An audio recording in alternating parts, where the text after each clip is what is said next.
Yeah, just jumping back into your books, Kylie, in terms of clarifying genre. I was always of the belief that fantasy stories are set in an alternate world. When we talk about world building, can you clarify that? Are your stories set in the real world, but just in, there's a paranormal sort of fantastical element to it, or do you go off world? A bit of both. So my first series, The Cyprian Prophecy, is all an alternate world. Obviously, there's lots of elements that you say, oh, that reminds me of blah blah blah. That reminds me of Mediterranean, or that reminds me of medieval England, or whatever that means. My latest series is set in a real world, real time. There's even real historical figures in it. But fantasy is not necessarily about the location or time. It's about, and I wish I could give you a really good definition that I'd studied for you, but I haven't. It's about anything that's not normal, if that makes sense. So anything, I use the word magic, like the fact that there's fae in it, that's a marker of fantasy, because it's a supernatural creature, or a supernatural being. While there are scenes in my short story where we're in the actual fae world, my whole novel is all set, except for one scene, it's all set in Victorian England around real historical events. So, which is actually really cool. So you don't have to necessarily build, you still have world building because there's fantasy, you have to keep track of all of your fantasy elements, but there is, you don't have to necessarily create a whole new world. Okay, and go ahead. Sorry, we should have started. Yeah. Do you, just a standard question from me is, do you use software to do all of that or keep track of all that? Like, oh, right. Like as in my, the characters and all. Yeah. So like you just asked, my first series, I used Scrivener, and I kept track of all my characters. So each book was its own, I guess, binder. I can't remember the words used in, or project. Like it's all in one place. So I only had to open the one thing, and it was all there, easy to find. This series, I've only done one book so far, and I've got a style guide, and I've got a character list with attributes about those characters. But now that I'm going into the second book, it's going to get a little bit harder. I am planning on building a codex of the world. This is going to be controversial because there will be authors and readers and writers out there who won't like it, but I do use an AI. I'm starting to use an AI tool for that. So, yeah, so there's one called Novel Crafter I've been trialing, and that's just so I can track things, idea generation, not for the actual writing, but just having, I don't know, a second person there to brainstorm off and keep track of things for me. Yeah, and perhaps this could be another topic for another day. That I know this is becoming very topical. That some AI tools can be useful for writers, and then there's there's the issue of to what extent do we use AI. So maybe we might park that, because we could probably segue into a whole new conversation there. But I did have a question about your ideas. With so much content out there on film and in books in the fantasy genre, how do you kind of find your point of difference in terms of how do you generate ideas? I know you talked about before that sometimes certain ideas are topical and they're hot right now, or maybe certain topics are now no-go because they've been done to death. Vampires have been done to death, so the publishers aren't interested or audiences aren't interested. So do you worry about that sort of stuff, or you just go with what, in terms of your ideas? Do you run your own race, or are you mindful of, okay, what other ideas are out there and how can I find my own point of difference? Look, I certainly think, and me, I start with what I'm interested in. So I would never say if you are fully into vampires and that's your bag, write it, because there's still readers out there and it could turn tomorrow. I mean, there's probably some very, very successful vampire series right now which have never gone out of vogue. So I wouldn't say don't do something because you think it's not on market. I wouldn't recommend writing to the market. I'd recommend writing what you want, but being aware of what market might be available. Because that market might change, because as we know, it takes a long time to write a book and publish it. So that by the time that, there could be trends and shifts in the market by the time your book comes out. Yeah, so exactly. And in terms of ideas, I'm just like a bowerbird. I just collect like a bit here and a bit there. And I'm like, how can I put those things together? And sometimes they come together pretty quickly. Some often it comes through research. Like I'll just fall down a little bit of a rabbit hole. So this whole series grew out of, I knew I wanted to do something in Victorian England. And I was like, but Queen Victoria ruled for a very long time. So what period do I choose? And I just spent a bit of research. I'm like, oh, the Great Exhibition occurred in 1851, and this magnificent building made out of glass, which was just a architectural kind of brand new thing they'd ever done, called the Crystal Palace, was built and for this exhibition. And then like, wow. And then I fall down a rabbit hole, and then you start reading about some of the exhibits, and you're like, and it's one of those things like, you know, the truth is stranger than fiction. Some of the things that happened, or some of the exhibits there, and I need to start parking. Oh, okay. There's this Koh-i-Noor diamond, which is quite controversial, and I could somehow incorporate that. And there was I actually viewed some of the historical characters. So the gentleman who designed the Crystal Palace, he appears as a character on my book, and so, but I am a bowerbird. If I see something, I'll often just file it away for how can I use that later for something. And just the other day, I was at a library on Saturday, and I was waiting to run a workshop, and I noticed it's a history magazine on the shelf, and I just was flicking through it, and I just came across this photo of these, they were like renegades or sheriffs or something back in the 19th century in America. But the photo of them, they literally looked like a bunch of rat bags that I'd see down at Carindale Westfield. They were just the look, and I'm like, is this even I felt it looked like a modern photo to me, because it was just so full of character and cheek, and I'm like, wow. And these guys were the law. So I took a photo of this, and I'm like, I'm going to use it somehow. I think I'm playing around with a short story series, like maybe a series of short stories. I'm just having a little play around with something.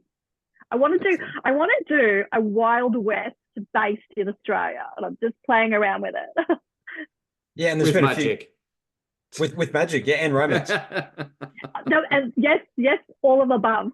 And there's been a few retellings of the Ned Kelly, the Kelly Gang kind of story. I know there's a few books out that have done a reimagining, a retelling. So yeah, interesting. Actually, I do have another question in terms of we sort of touched on before about world building, but in terms of your writing process, given that particularly with fantasy and other subgenres, that the setting is very important. It's probably another character in the book. When you're writing, are you just getting the story down first and then coming back and adding layers to it to add depth with your setting? Or do you find that you're doing your research and building your setting and your world building as you're writing? I often will research something to the nth degree before I write a single word. And then the key with any world building or research is knowing every single detail of your world and your research, but only putting some of that in print. You're not painting the entire picture for the reader. You're just giving them enough details, like enough little signposting throughout the book that they know what period they're in. They know what enough magic that they can do that without you having to describe everything to them or too much exposition. So, but even so, as I write, I do have to very often jump out of the story and check something. So, for example, my character needed to get post a letter, and I'm like, okay, in 1851, did they have post boxes or mailboxes? The red mailboxes? No, they had none in 1851 in England. Like, oh, okay. So I do like to be accurate, particularly where I'm in a historical period, and even in my other series, which is an alternate world, but there's rules of nature still. So, for example, there was some kind of harvest festival, and where that place was located, they would have certain types of food there. They're not going to have tropical fruits.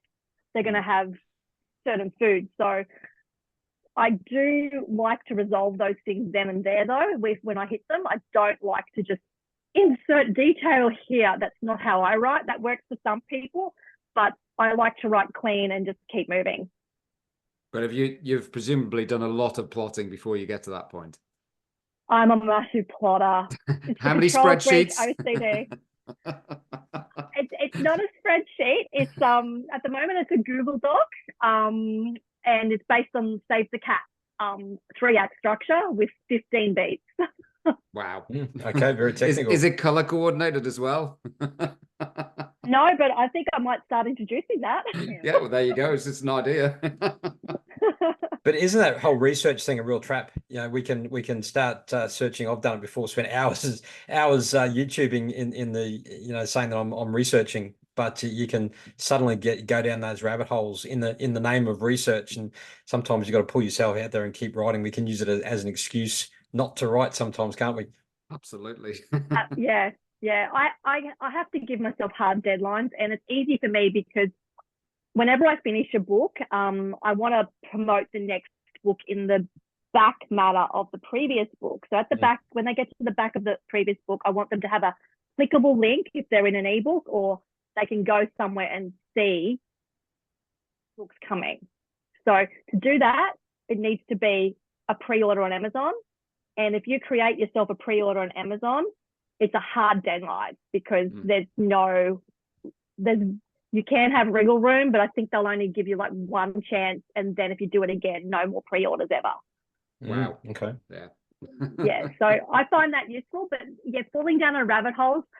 Yeah, I think I drive my family and friends crazy because when I do like really get involved in some research and I find out things that I think are incredibly interesting, some people don't find them as interesting.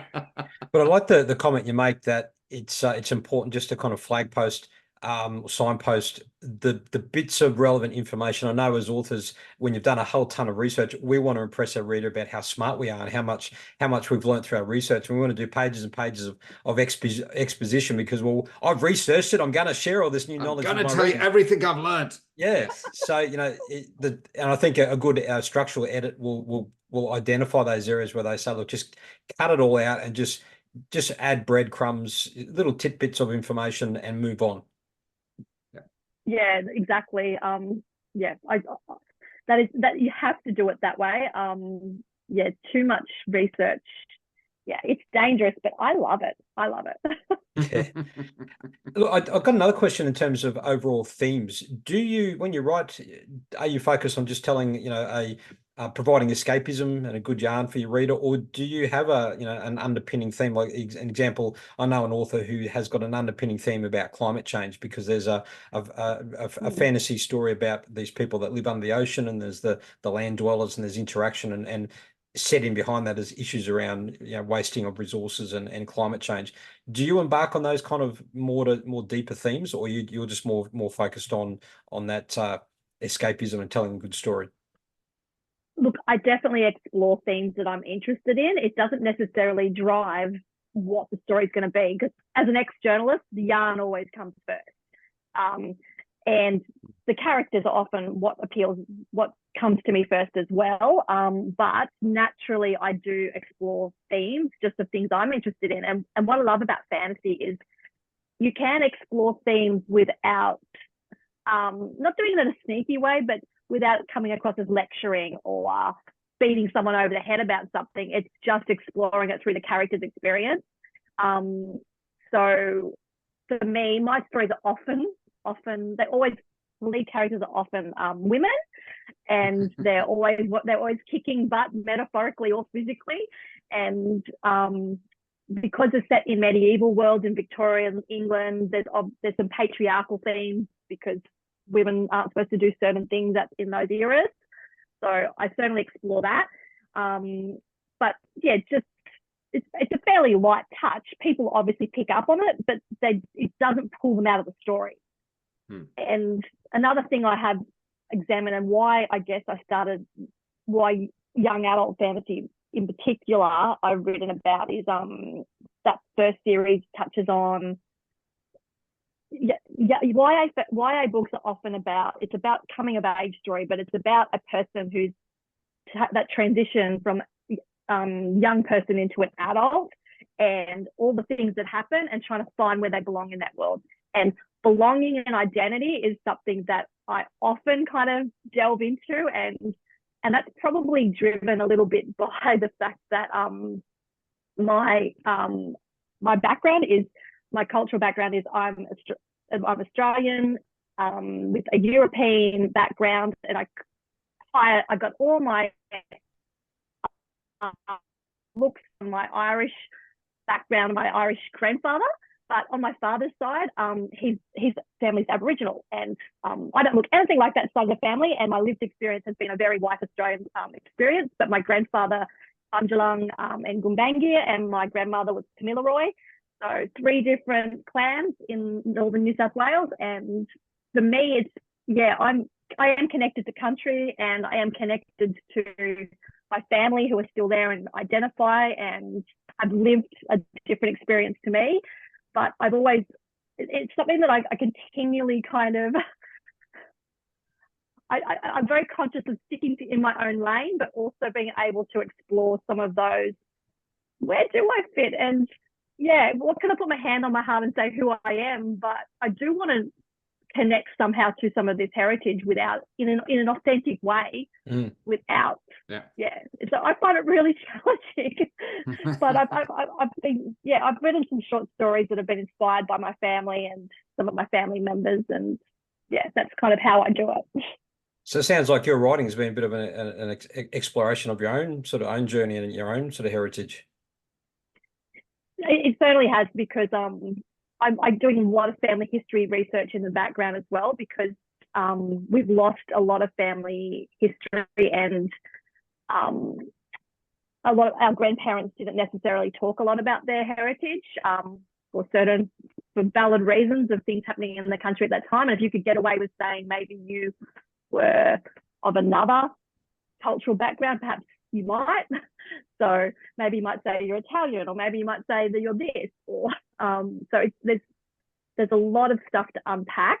And I just want to, I've certainly got I have got the big novel that I want to write, which is loosely based on my family history, but it will have magic. It's definitely got magic in it. I've plotted the whole thing out, but I'm just not ready to write it yet, because I really need to explore and come to some resolution myself, because it needs to be done in a way that's authentic and sensitive to my family, but also people who haven't had some of the privilege that I have. And just sort of segueing from that, in terms of, so you've got a new manuscript that you're working on. I've got I guess a broader question around the idea of writing novellas versus a longer length novel versus a series, which, say, for example, some fantasy books might be quite a large word count, 120,000 words, for example. I just want to get your thoughts around, dividing those larger works into, say, smaller novellas, and are there benefits in doing that? And I guess it's a double-loaded question. When you're writing a manuscript, are you already thinking that this is going to be a large story that I'm going to kind of slice up into a series? So can you just kind of talk us through that, how you kind of structure your manuscript? Again, thinking, is it a series? Is it one large work that's going to be broken up? Look, there's so many ways to do this or to answer that question, I think. But my experience, my very first book, I just wrote it without knowing anything, without understanding that if you're writing commercial or genre fiction, there's certain beats you need to hit. You need to have a midpoint, and you need to have something, an inciting incident. And you need all to hit all these certain beats if you want to meet the reader's expectations. And when I go back and look at what would have been a 120,000 word story, it wasn't hitting those beats. And then what I realized was the midpoint was happening way later in the book than it should have. And then it's like, so as I went on, I learned that I would need to split that up. And that meant coming up with subplots and coming up with a new midpoint and coming up with a new satisfactory conclusion. Because with a series, you want to leave people hanging, but there needs to be some resolution of some of the storyline as well. So there needs to be a reason to go on to book 2 and a thread that goes through the whole series, but there needs to be some resolution. So when you write, when you write your 2 series, did you deliberately write it as a series? Did you know that these are going to be a series of books? So that was the plan right from the onset? Look, I knew they would both be series. The first one, I didn't know how many books it would be. in the end, I knew that I wanted one for each element. So there's one about fire, there's one about water, there's one about earth, there's one about ice. So I knew that's how I ended up knowing how many books I wanted.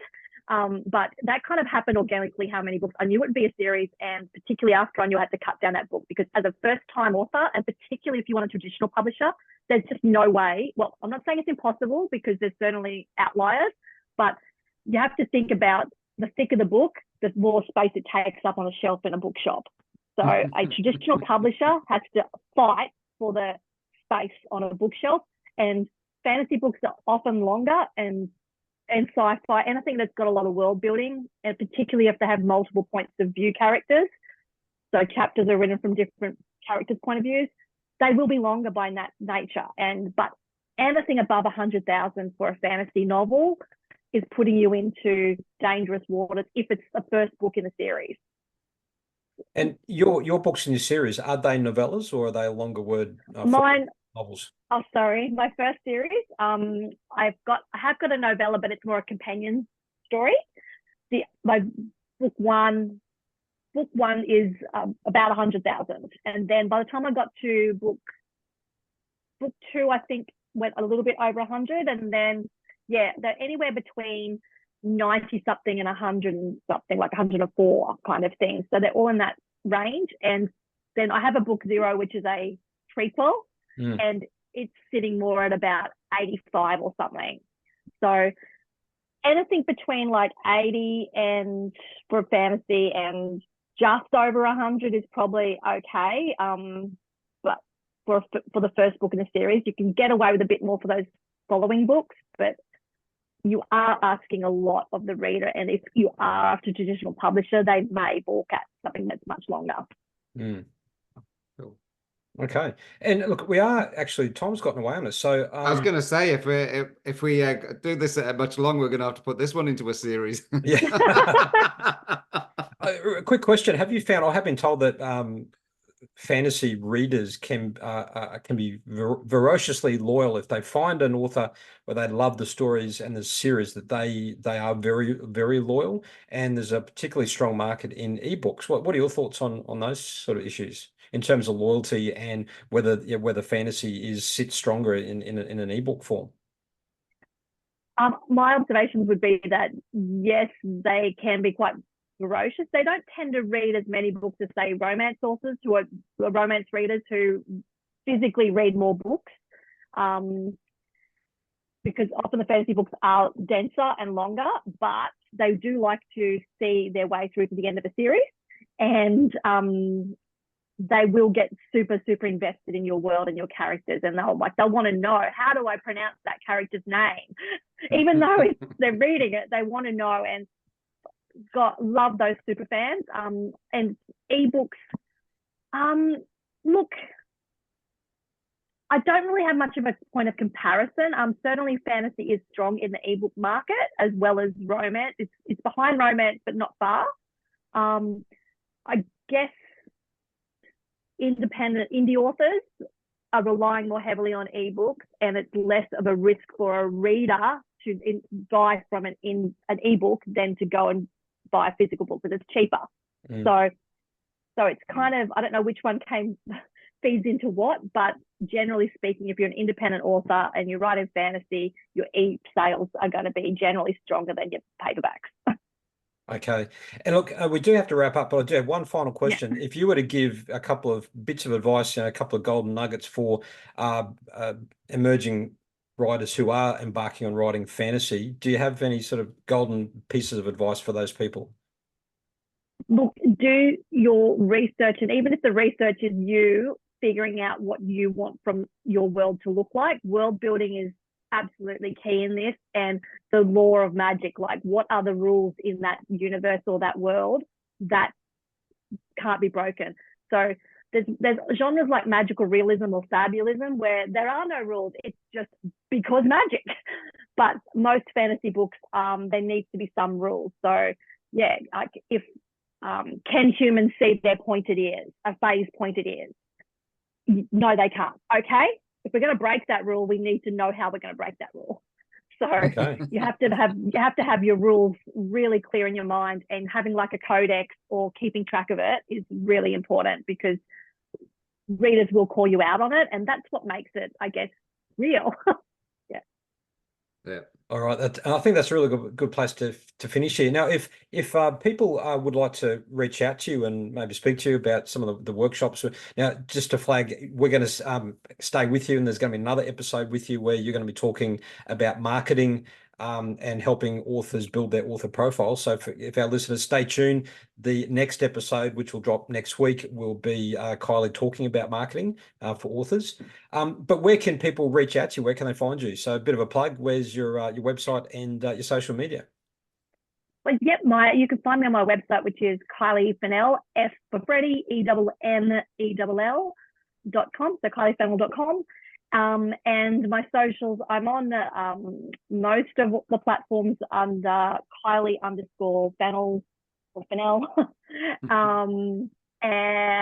or Kylie Fennell Author on Facebook. So if you'll find me in all of the places, and please connect with me. I'm more than happy to chat or answer any questions. Cool. Thanks so much. Thanks so much for making yourself available. And we'll be sure to include those details on the podcast, the links and so on. Harry, Kylie, thanks so much. It's been a great chat, and let's call it quits. And we'll chat soon again, Kylie. So again, for everyone can stay tuned for next episode with Kylie and talking about marketing for authors. Thanks, everyone. Bye bye. Thank you. Bye. Bye now.